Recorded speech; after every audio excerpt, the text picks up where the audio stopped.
Hi, everybody. Jonathan here with a solo review of a solo focused game. It's called A Gentle Rain from Mondo Games, and it is a gentle game. The title does indeed accurately reflect the mood and the tone and the style of this game.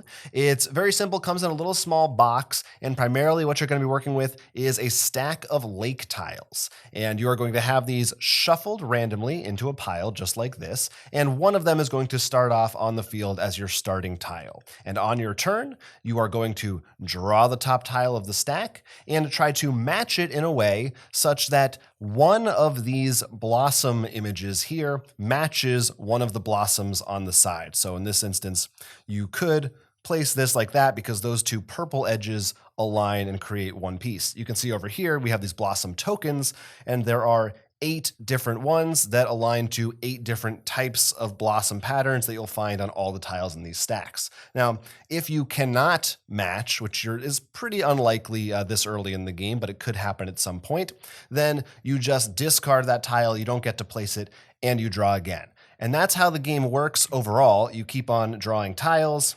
matching them, and what you are attempting to do is eventually create a little square like so. And if you are able to get 4 of them aligned in this way, making sure again that they match on every given side. So if this wasn't a green, you couldn't place this in this way. They have to be perfectly matched on all different edges. Once you have done that, then you get to place one of these blossom tokens matching one of the 4 blossom colors in this little set right here. So I could choose the white one, for instance, and that's good because that's going to get me a point at the end of the game.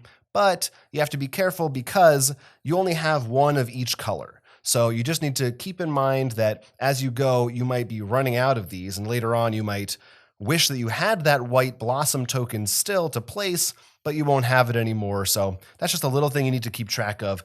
I don't know the exact distribution of all of the different colors on these tiles. Maybe that's something you would want to figure out at home if you played this enough times.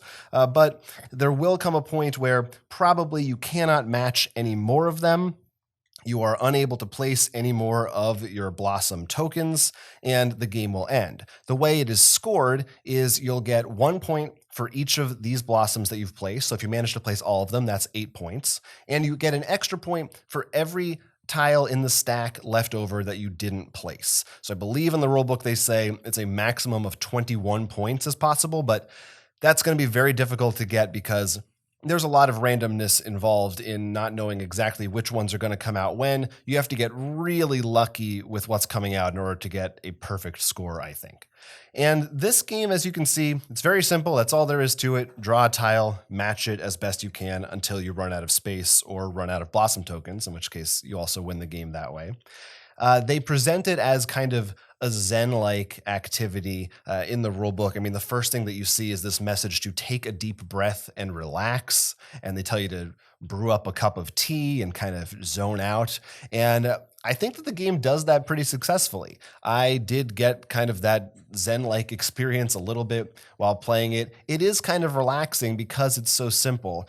You are trying to think about which tiles you want to place where and how, and it seems very, very simple on the surface, and it is for the most part, but you will get, like I said, those moments where you have to think, well, I've seen this many of the orange edges come out already, and there's only so many tiles left in the stack. I'm not 100% sure that I'm going to be able to find enough more orange pieces to still place my orange blossom, so I better do that now just in case I'm not able to do that later on. So that's kind of the one thing that you're keeping an eye on and thinking about in terms of strategy.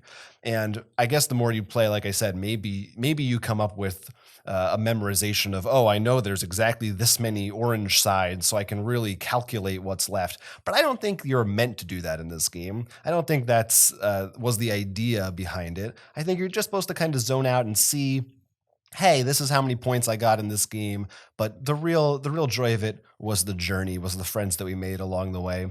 There is also a multiplayer mode technically, and all the multiplayer mode is you just take turns drawing tiles. So I draw a tile and try to place it somewhere. You can see I'm struggling to place this one. I'll put it over there. And then another player draws a tile and tries to match it somewhere. You're all working together. There's not really any additional rules outside of that. So it's not exactly a super complicated variant or anything.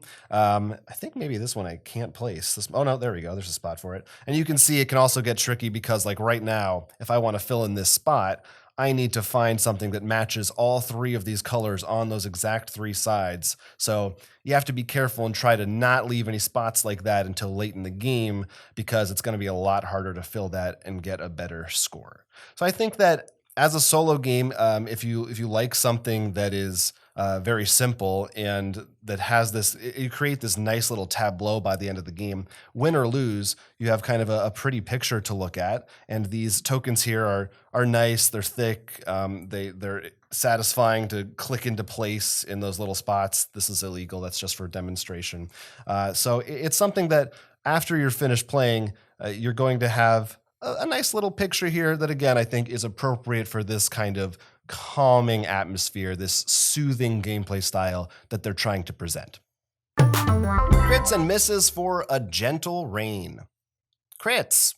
This game isn't a brain burner. It's not going to tax you too much in the strategic thought department, but there's enough depth to it that there is kind of a satisfying puzzle if you're able to solve it.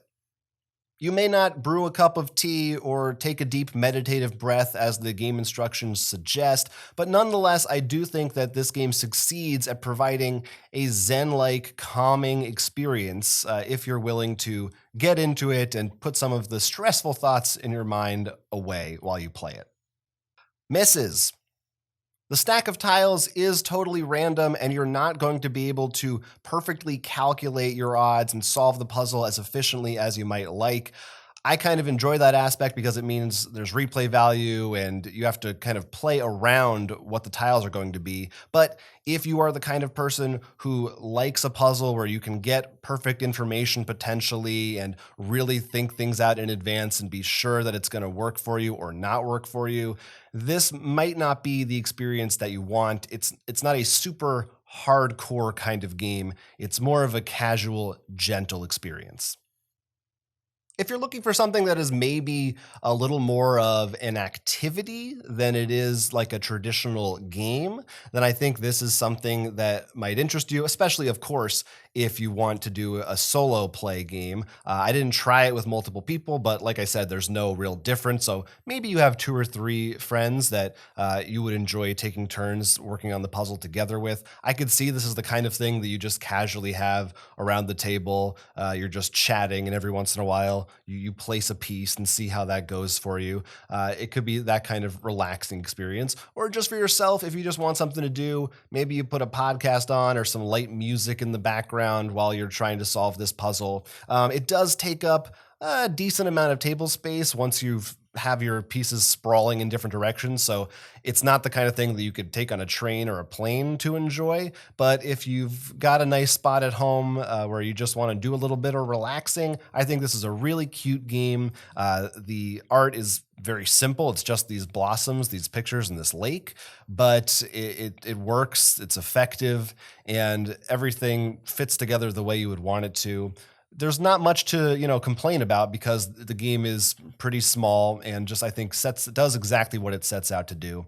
It is called A Gentle Rain, and if that's the kind of thing that you would be interested in, you can go out and pick it up for yourself, or maybe you've already had the chance to try it. I'd like to hear from you in the comments. Tell me what you think about A Gentle Rain, maybe what your highest score, if anyone has managed to get that coveted 21. I don't know. Like I said, you have to get real lucky for it. Talk to me in the comments below. Otherwise, my name is Jonathan, and this has been a Roll for Crit review. Thanks for watching. While you're here, why don't you like the video, subscribe to our channel for more content, or you can check us out on Patreon, where if you support us, there are a lot of cool goodies like posting in our Discord channel. We've also got a podcast you can listen to. We have weekly guests, lots of board game discussion. Check that out as well.